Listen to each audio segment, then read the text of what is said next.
When we think of the world's most troublesome insects, our minds often turn to the mosquito.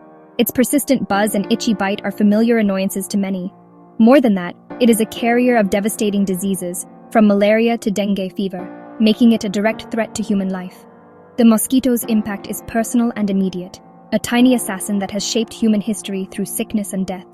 It is, without a doubt, a formidable adversary.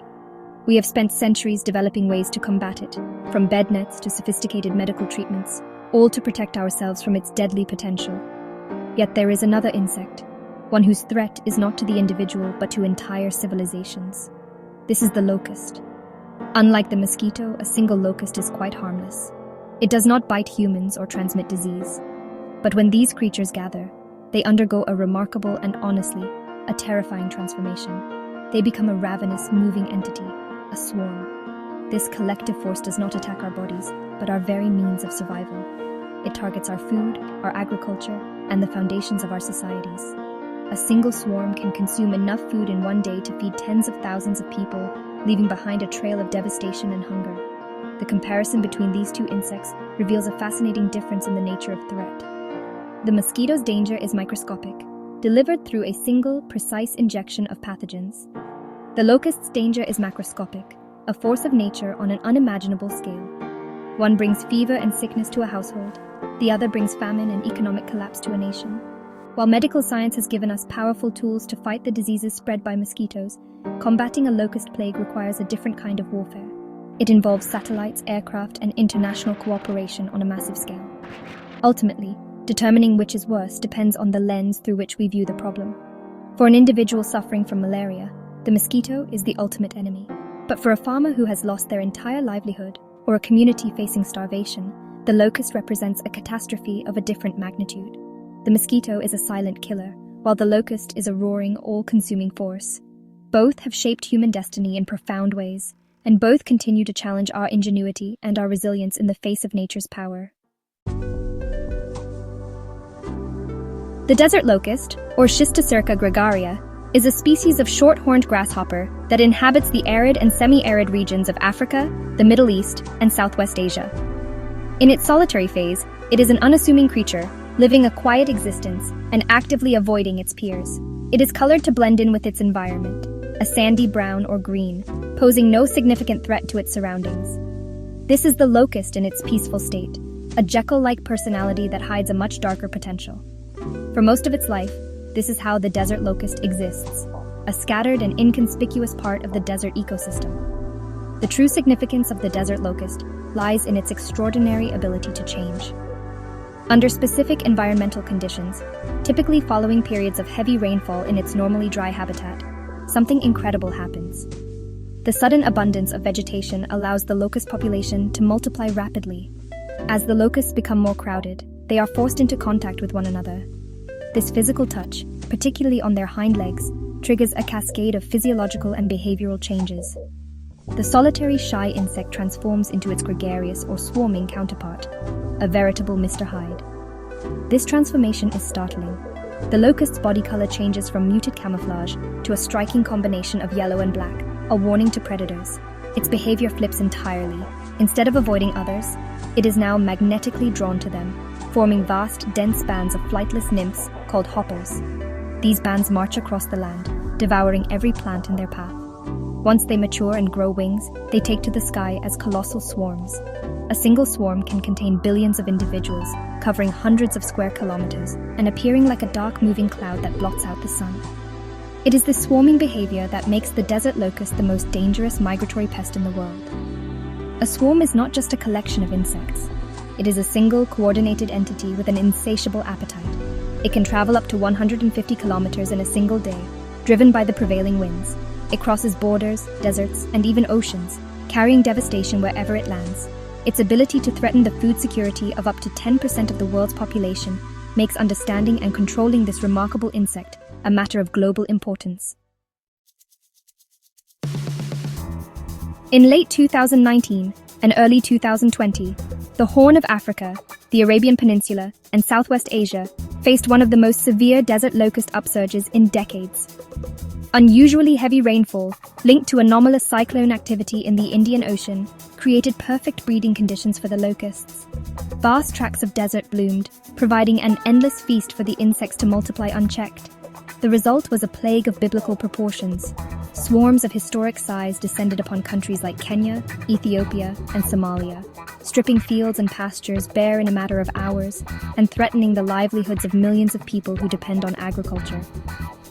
The scale of the crisis was staggering. In Kenya, some swarms were reported to be the size of large cities, containing hundreds of millions of locusts per square kilometer. For communities already facing food insecurity, the arrival of the locusts was a devastating blow. The swarms consumed staple crops like maize, sorghum, and millet, as well as the grazing land needed for livestock. Governments and international organizations, such as the UN's Food and Agriculture Organization, scrambled to respond, mounting vast control operations to track and spray the swarms before they could mature and reproduce, creating an even larger wave of destruction. Just as the world was mobilizing to fight this agricultural catastrophe, a global health crisis emerged, the COVID-19 pandemic. The pandemic introduced a host of new and unforeseen challenges to the locust control efforts. International travel restrictions and supply chain disruptions delayed the delivery of essential supplies, including pesticides and spraying equipment. Lockdowns and social distancing measures made it difficult to train and deploy ground-based locust control teams. Experts who would normally travel to the affected regions to provide technical assistance were grounded, forced to offer guidance remotely. The dual crises created a uniquely difficult situation. Resources and attention were, understandably, diverted to combating the immediate threat of the virus. Yet the locusts did not wait. They continued to breed, to swarm, and to spread across the region, moving into Yemen, Iran, Pakistan, and India. The pandemic complicated every aspect of the response, from surveillance to control, turning a difficult logistical challenge into a nearly impossible one. It was a stark reminder of how interconnected our global systems are, and how a crisis in one area can have cascading effects on our ability to manage another. The transformation of a peaceful, solitary locust into a member of a ravenous swarm is one of nature's most dramatic phenomena. It is not a genetic change, but a response to environmental cues, a process known as polyphenism. The primary trigger is crowding. When heavy rains create an abundance of vegetation, solitary locusts are drawn to the same lush patches to feed and lay eggs. As their numbers swell and the vegetation is consumed, the locusts are forced into closer and closer proximity. This increased density leads to physical contact, a crucial step in the transformation. The key to this change lies in a simple touch. Scientific studies have revealed that repeated stimulation of the locust's hind legs, the kind of bumping and jostling that happens in a crowd, triggers a rapid release of serotonin in their central nervous system. Serotonin, often known as the happy chemical in humans, acts as a powerful neurotransmitter in locusts, fundamentally altering their behavior. Within just a few hours of this stimulation, the locusts switch from being repulsed by their companions to being actively attracted to them. This is the beginning of gregarious behavior. Once this behavioral switch is flipped, the locusts begin to march together in coordinated bands of hoppers. This collective movement reinforces their gregarious nature and leads to further physical changes. Over a longer period, their bodies adapt to the new mobile lifestyle. They develop the striking yellow and black warning coloration. Their brains grow larger to process the complex social information of the swarm, and their muscles become stronger for sustained flight.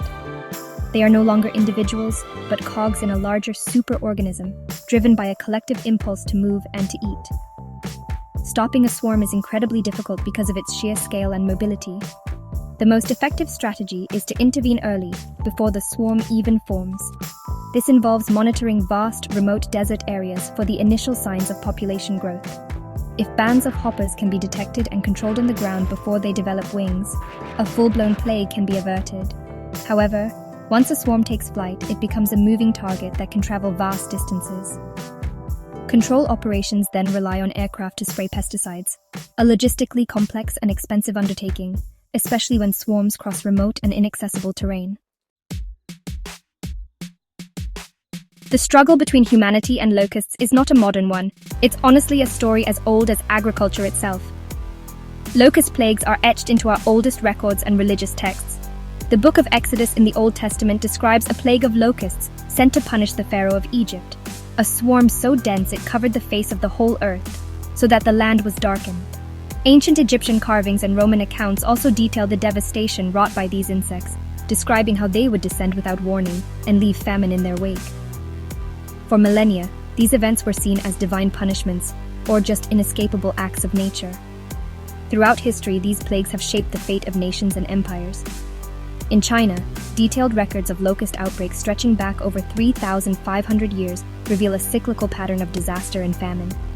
These events were so impactful that they were often linked to the downfall of dynasties, seen as a sign that the ruling emperor had lost the mandate of heaven. Similarly, in the 19th century, the vast plains of North America were home to the Rocky Mountain locust. In 1875, this species formed what is believed to be the largest swarm ever recorded, a massive insect estimated to be 1,800 miles long and 110 miles wide, which devastated agriculture from Canada to Texas. The consequences of these historic plagues were, well, dire. The immediate effect was the complete loss of crops, leading directly to widespread hunger and starvation. Farmers who lost their entire harvest would have no food to eat and no seeds to plant for the next season, trapping them in a cycle of poverty. Famine would often be followed by social unrest, mass migration, and disease, as weakened populations became more susceptible to illness. The economic impact was equally catastrophic, crippling agricultural economies and forcing governments to spend vast sums on relief efforts, often with little success. These historical accounts serve as a powerful reminder of the locust's destructive potential. Before the advent of modern science and technology, communities had few effective ways to fight back. They would resort to desperate measures, digging trenches, beating drums and pans to create noise, or lighting fires in an attempt to drive the swarms away. But honestly, these methods were almost always futile against the sheer numbers of the insects. The story of past plagues highlights our long-standing vulnerability and really underscores the critical importance of the modern tools we now have to predict, monitor, and control these ancient adversaries. The primary weapon in the modern war against locusts is chemical pesticides. When facing a swarm that threatens to devour a country's food supply, honestly, there are very few other options that can act as quickly and effectively. These pesticides, typically organophosphates, are applied as a fine spray, most often from aircraft or vehicle-mounted sprayers. The goal here is to deliver a targeted dose that can kill the locusts before they cause significant damage. In terms of sheer efficacy, this approach has proven successful. Modern, well-organized control campaigns can neutralize large swarms and prevent the catastrophic famines that were once an inevitable consequence of a locust plague. However, this effectiveness comes at a significant cost. The chemicals used to kill locusts are, by their nature, toxic. While control operations aim to be precise, it's just not possible to completely avoid collateral damage. Pesticides can drift onto non-target areas, contaminating soil, water sources, and nearby vegetation. This can harm other beneficial insects, such as pollinators like bees, which are absolutely vital for healthy ecosystems and agriculture. There is also a risk to livestock that might graze on sprayed vegetation, and to other wildlife, including birds and fish, that can be harmed by the chemicals. The danger extends to human health as well. The communities living in the areas where spraying occurs are often the most vulnerable. Accidental exposure to pesticides can cause a range of health problems, from skin irritation and respiratory issues to more severe neurological damage. Ensuring the safety of both the control teams who handle the chemicals daily and the local populations requires strict safety protocols, protective equipment, and extensive training. In many remote and under-resourced regions, enforcing these safety measures consistently presents a major challenge, creating a difficult trade-off between protecting food security and safeguarding public health. Recognizing these risks, scientists and organizations are actively exploring and promoting alternative solutions. One promising area is the use of biopesticides. These are based on natural agents, such as a fungus called Metarhizium acridum, which specifically targets locusts and grasshoppers without harming other organisms. While biopesticides are slower to act than chemical sprays, they are far safer for the environment and for people. Other strategies include improved early warning systems that allow for more targeted, smaller-scale interventions. The ultimate goal is to move towards a more integrated approach to pest management, one that minimizes reliance on broad-spectrum chemical pesticides. In the midst of the 2020 locust crisis, a captivating story spread across the internet.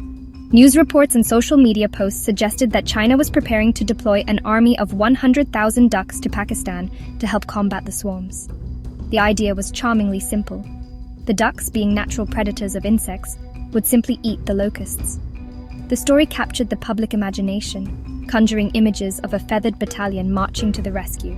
It seemed like a wonderfully organic and eco-friendly solution to a devastating problem, and honestly, a welcome piece of good news in a world grappling with a pandemic. While it is true that ducks and other poultry are voracious insect eaters, the notion of using them to fight a desert locust plague is unfortunately a myth. The idea likely stemmed from a previous successful use of ducks to control much smaller, localized grasshopper infestations within China.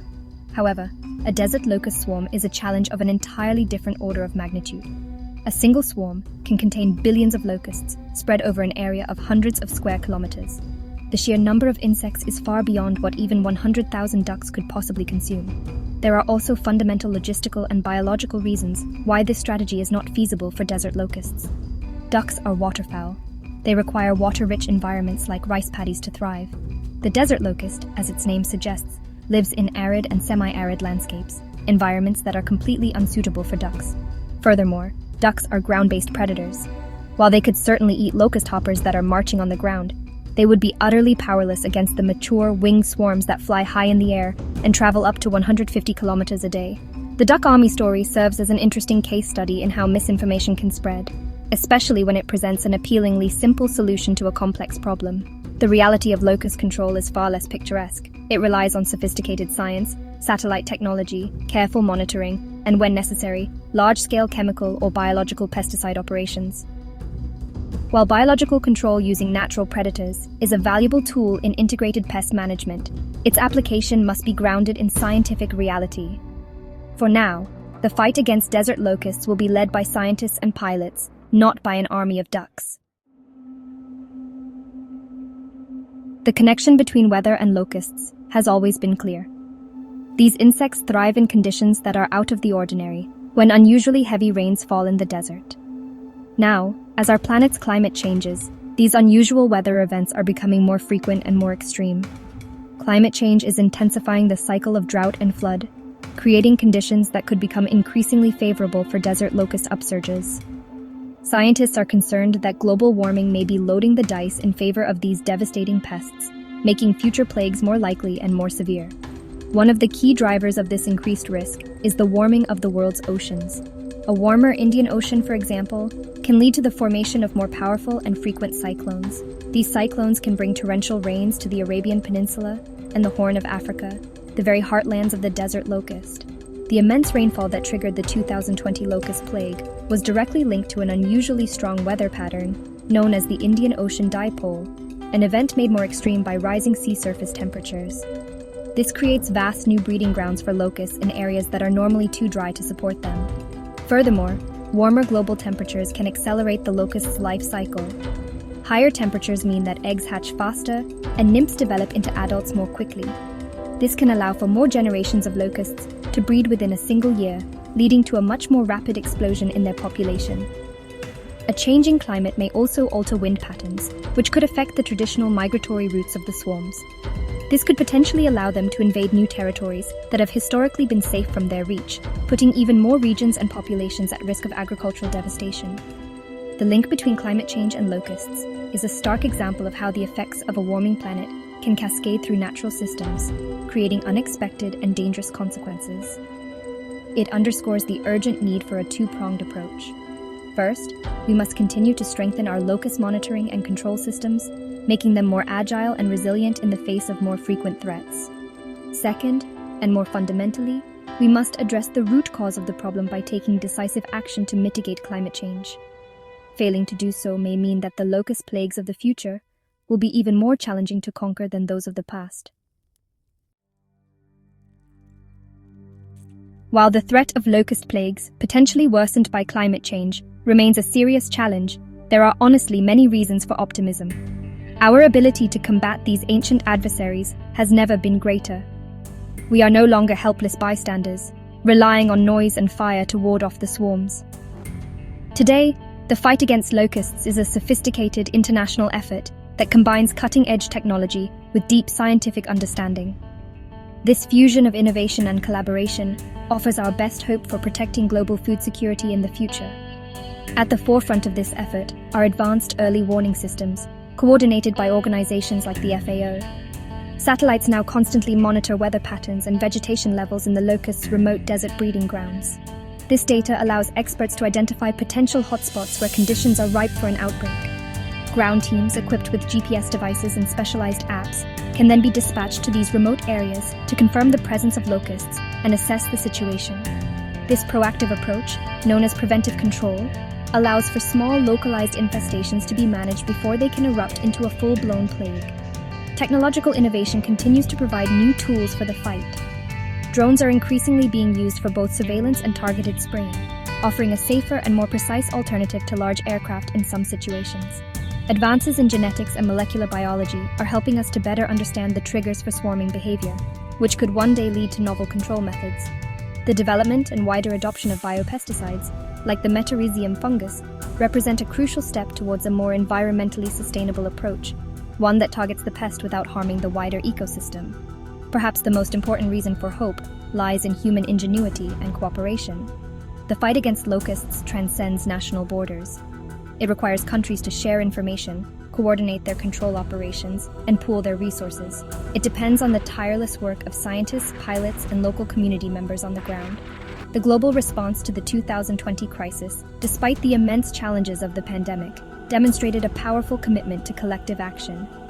As long as we continue to invest in science, embrace innovation, and work together, we can face the future not with fear, but with confidence in our ability to conquer this ancient plague.